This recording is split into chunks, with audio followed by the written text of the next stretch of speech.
बिस्मिल्लाहिर्रहमानिर्रहीम। अस्सलाम वालेकुम दोस्तों, मैं Usman Ali. Welcome to my channel. और आज की वीडियो के अंदर हम बात करेंगे कि जिस तरह से हम जो है एक सीरीज़ जो है वो काइंड्स ऑफ हर्ट्स के ऊपर बात कर रहे हैं। प्रीवियसली वीडियोस के अंदर हमने इतलाफ़ अज़ू और इतलाफ़ सलाहियत अज़ू और उसके बाद हमने शजा के मतलब जो है वो जितने भी काइंड्स है उसके मतलब देखा। आज हम देखेंगे जरा और जरा गैर जायफ़ा से मुतल्लिक़ा के वो कौन सी इसकी काइंड्स हैं और उसके ऊपर कौन कौन सी जो है वो पनिशमेंट मौजूद हैं कि अगर कोई भी शख्स है वो इसकी ह्यूमन बॉडी के ऊपर कोई भी वार करता है, कोई सी तरह से भी तशद्दुद करता है, तो किस नौइयत की इंजरी आती है, तो उसके ऊपर क्या दफ़ा लगती है और उसके ऊपर कौन सी सज़ाएँ जो है वो मुकर्रर की गई हैं। तो मौजू की तरफ जाने से पहले सब दोस्तों से गुजारिश है कि अगर आपने अभी तक हमारे यूट्यूब चैनल को सब्सक्राइब नहीं किया है तो वीडियो के नीचे एक रेड कलर का सब्सक्राइब का बटन आ रहा होगा, उसके ऊपर क्लिक करके सब्सक्राइब कर लीजिएगा और साथ बेल आइकन को भी दबा दीजिएगा ताकि जब भी हमारी कोई लेटेस्ट वीडियो आए तो उसके नोटिफिकेशन आप तक पहुँचते रहें। तो आज हम बात करेंगे जरा और इसके अलावा गैर जायफ़ा और गैर जायफ़ा के बारे में। अब ये जितना भी हमारा बॉडी है इसमें जरा का कौन सा हिस्सा कि जो हमारी गर्दन से नीचे की बॉडी जितनी भी है उसको जरा के अंदर जो है वो रखा गया है। और जरा के अंदर भी दो काइंड्स रखी गई हैं, जायफ़ा और गैर जायफ़ा। जायफ़ा क्या है कि हमारी इसमें लफ्ज़ यूज़ किया गया है whoever cause jera is which injury extend to the body cavity of trunk is said to cause jaifa। Cavity of trunk हमारा कौन सा बॉर्डर है जो कि हमारी यहाँ से ये तमाम जितना सीने और पेट का हिस्सा है ये हमारा जो है वो जायफ़ा के अंदर हमारा आता है। और इसके ऊपर कोई इंजरीज़ फॉर एग्जांपल कोई आती है, कोई बंदा है उसके ऊपर तशद्दुद करता है या कोई भी फॉर एग्जांपल कोई फायर करता है, कोई चाकू के साथ कोई इसी के पेट के अंदर वो मारता है, तो वो इट्स मीन डैट कंसीडर किया जाएगा कि वो उसने जायफ़ा का जो है वो जरा जायफ़ा का जो है वो उसके ऊपर अट्रैक्ट करेगी। और इसके अंदर अगर कोई भी शख्स है वो किसी बंदे के ऊपर कोई वार करता है जो कि उसके सीने और पेट के एरिए के अंदर लगता है और इससे जो है वो कोई उसकी जल्द फट जाती है, उसके कोई बॉडी के ऑर्गन्स जो हैं वो नज़र आना शुरू हो जाते हैं या उससे में डैमेज होते हैं, तो इसके ऊपर 1/3 जो है वो दियत जो है वो दी जाएगी। दियत क्या है? दियत 30,630 ग्राम सिल्वर या उसके बराबर जो है वो रकम है ये हर जो है वो साल को गवर्नमेंट अनाउंस करती है। और इस साल तकरीबन अप्रॉक्सीमेटली जो है वो तकरीबन 24 लाख के करीब जो है वो ये अमाउंट बनती है। तो उसका जो है वो 1/3 जो है वो विक्टिम को दिया जाएगा, जो भी अग्रीव पर्सन है जो कि इंजर्ड हुआ था उसको। और इसमें मुलज़िम को जो है वो 10 साल तक की जो है वो सज़ा दी जा सकती है। और इसमें जितना भी ये जो हमारा हिस्सा है इसमें के अंदर जो है वो ज़्यादा सज़ा इसलिए रखी गई है क्योंकि इस तमाम जो हमारा बॉडी का हिस्सा जिसमें सीना और पेट आता है इसके अंदर जो है वो सेंसिटिव पार्ट्स होते हैं जिसके ऊपर अगर कोई इंजरी आती है, भी अगर कोई किस किस्म का कोई बंदा फाइट करता है या कोई इंजरी करता है तो उसके ऊपर जान जाने का ज़्यादा अंदेशा मौजूद है अदर दैन के बाजू या टांग के ऊपर इंजरी है। फॉर एग्जाम्पल अगर कोई बंदा है वो फायर करता है वो बाजू के ऊपर लगता है तो इतना जान जाने का अंदेशा नहीं है अगर वही जो है वो सीने के ऊपर या पेट के अंदर गोली लगती है। तो इसमें अगर कोई भी बंदा किसी दूसरे बंदे को हिट करता है, उसको इंजर करता है, जो कि इंजरी उसकी सीने और पेट के ऊपर आती है, तो ये इसमें डैट जायफ़ा और इसके अंदर जो है वो 10 साल तक की सज़ा है और 1/3 हिस्सा जो है वो दियत का है। उसके बाद हम नेक्स्टली बात आ जाती है गैर जायफ़ा के मतलब। गैर जायफ़ा हमारा जो है वो बॉडी के बाजू और टांगों का हिस्सा जितना भी है अदर देन जो है वो गर्दन से नीचे हमारी चेस्ट और हमारी जो पेट है उसको हम छोड़ के बाकी जितना भी एरिया जो हमारा बाजू है पाँव तक का जितना भी एरिया है वो इसके अंदर जो है वो गैर जायफ़ा में कंसीडर होता है।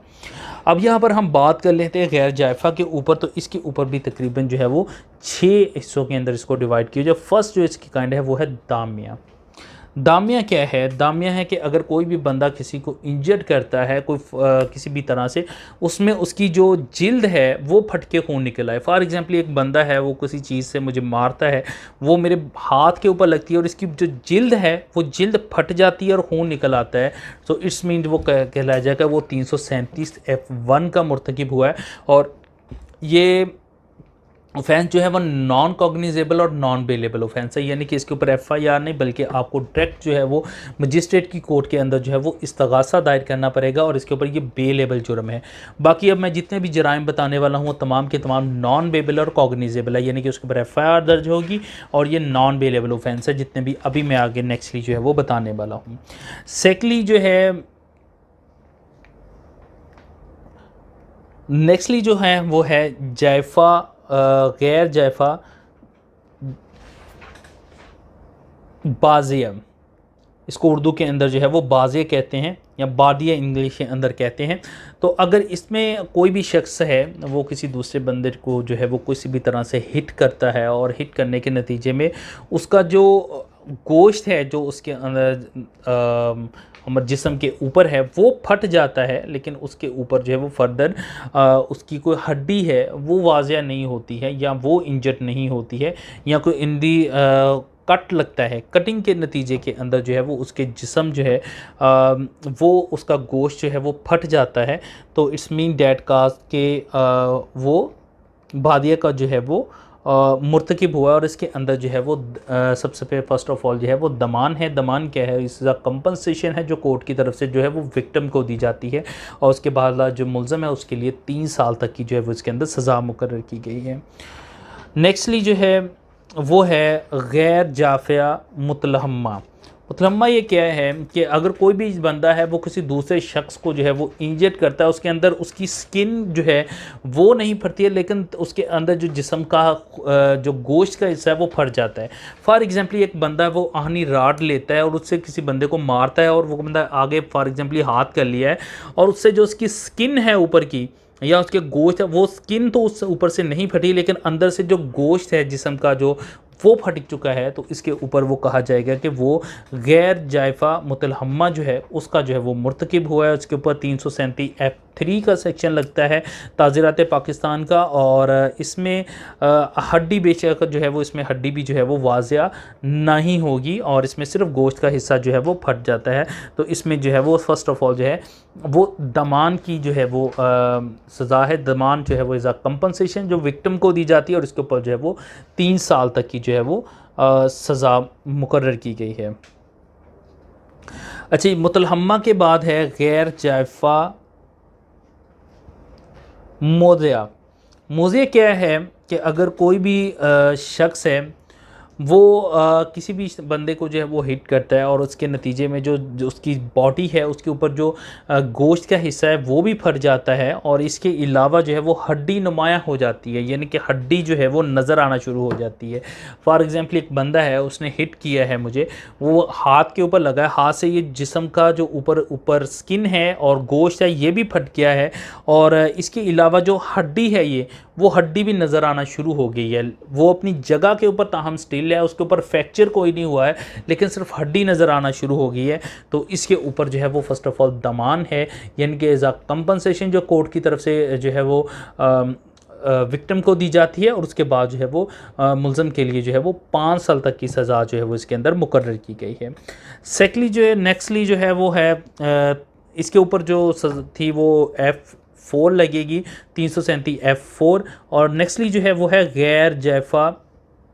हाशमा। इसके अंदर क्या है कि इसके अंदर गोश्त जो है वो तो नहीं फटता लेकिन हड्डी फ्रैक्चर हो जाती है। फॉर एग्जांपल एक बंदा है उसने आहनी राड से जो है वो वार किया जो आपके हाथ के ऊपर लगा है, हाथ के लगने से जो आपकी ये जो हड्डी है वो फ्रैक्चर हो चुकी है। इसमें गोश्त जो आपके बॉडी के ऊपर है ये नहीं फटा बल्कि आपकी जो हड्डी है वो टूट गई है अंदर से, ताहम वो अपनी प्लेस के ऊपर अपनी जगह के ऊपर स्टिल है लेकिन वो टूट गई है। तो इसके ऊपर वो कहा जाएगा कि वो गैर जायफ़ा हाशमा का जो है वो मुर्तकिब हुआ है और इसके ऊपर 337F5 की दफ़ा लगती है जिसकी सज़ा जो है वो सबसे पहले जो है वो दमान है जो कि कंपनसेशन है कोर्ट की तरफ से दी जाती है जो कि मुल्ज़म ने जो है वो विक्टिम को पे करनी है और इसके ऊपर जो है वो 5 साल तक की जो है वो सज़ा मुकर्रर की गई है। नेक्स्टली जो है वो है 337F6 है जो कि गैर जायफ़ा मनकुला। ये क्या है मनकुला के अगर इसके अंदर है कि ना सिर्फ कोई भी बंदा है उसकी जो है वो हड्डी जो है वो ना सिर्फ फ्रैक्चर हुई है बल्कि डिसलोकेट हो गई है। यानी कि एक बंदा है उसने कोई आहनी राल लिया है और उससे उसने वार किया जो उसके हाथ के ऊपर लगा, और हाथ के ऊपर लगने के साथ जो है वो उसकी ना सिर्फ जो हाथ की हड्डी है किसी उंगली की वो ना सिर्फ टूट गई है बल्कि वो डिसलोकेट हो गई है, वो अपनी जगह छोड़ गई है। फॉर एग्जाम्पल यहाँ पर लगी है और ये जो हड्डी है ये टूटने के साथ जो है इस तरह से हो गई है कि ये अपनी जगह को इसने छोड़ दी है। सो इस मीन डेट के लोकेट हो गई है, वो अपनी पोजीशन में अंदर नहीं रही है, हड्डी टूटने के साथ अपनी जगह को भी उसने छोड़ दिया है। तो कहा जाएगा कि वो गैर जायफ़ा मनकुला का जो है वो मुर्तकि हुआ। उसके ऊपर जो है वो ताजर पाकिस्तान की दफ़ा जो है वो 337 F जो है वो 6 लगती है और इसके ऊपर जो है वो 7 साल तक की सज़ा है। और इसके अलावा दमान का भी जो है वो इसके ऊपर पनिशमेंट है जो कि कंपनसेशन है जो कि विक्टिम को पे की जाएगी। अगर जो है वो बंदा अब ये जितनी भी कोई भी दमान के अंदर या अर्श के अंदर जो है वो कोई जो भी कंपनसेशन जो है वो कोर्ट ने विक्टिम को देनी है उसके लिए जो मुकर्रर की जाती है वो उसके अंदर देखा जाएगा कि कितना इसने जो है वो इसको एज आ मेडिकली कितना अखराज आता है, इसके अलावा इसको कौन कौन सी प्रॉब्लम्स का सामना करना पड़ा, उसके ऊपर क्या कंपनसेशन दी जा सकती है। तो इसमें कोई फिक्स नहीं है, अदालत ने इसमें डिटरमिन करके जो है वो देना होता है। अगर फॉर एग्जाम्पल जो है वो मुलज़म इसके ऊपर पे नहीं करता तो वो जेल के अंदर जाएगा और उसके अंदर वो अगर वो कोई श्योरिटी बॉन्ड जो है वो कोर्ट के अंदर जमा करवा देता है तो इसके अंदर जो है वो उसको पनिशमेंट जो है वो उसको फौरी तौर पर रिलीज़ कर दिया जाएगा। हम ये इंस्टॉलमेंट के ऊपर भी पे कर सकते हैं और ये जो कि 5 साल से ज़ायद नहीं हो सकती। यानी कि अगर वो इंस्टॉलमेंट भी उसकी करवाएगा जो भी पनिशमेंट उसके ऊपर एज आ कंपनसेशन हुई है तो वो मैक्सिमम जो है वो 5 साल के अंदर अंदर वो पे करने का पाबंद है। ये नहीं कि उससे ज़्यादा जो है वो फर्दरली एक्सटेंड होगी। तो ये कुछ काइंड्स, इसके अलावा भी कुछ जो है वो पनिशमेंट की कुछ काइंड्स हैं जो कि कुछ ड्राइविंग के नतीजे में किसी भी गफलत के नतीजे में आती हैं तो उसके ऊपर भी कुछ फर्दर जो है वो सज़ाएँ मुकर्रर है। इसके अंदर हमने जो है वो जरा और जायफ़ा और गैर जायफ़ा को मुतल्लक़ जो है जितनी भी काइंड्स हैं वो हमने उनको देखा है। प्रीवियसली वीडियो के अंदर भी मैंने जो है वो इसके ऊपर जिसमें सजा और अज़ू और तलाफ़ी अज़ू के ऊपर बात की है। इस वीडियो के लास्ट के ऊपर उसका लिंक भी आपको मिल जाएगा। आई होप जो है ये वीडियो आपके लिए हेल्पफुल रही होगी। मज़ीद अगर आपका इससे रिलेटेड कोई सवाल हो तो आप वीडियो के नीचे कमेंट करके पूछ सकते हैं। थैंक फॉर वॉचिंग एंड अल्लाह हाफ़िज़।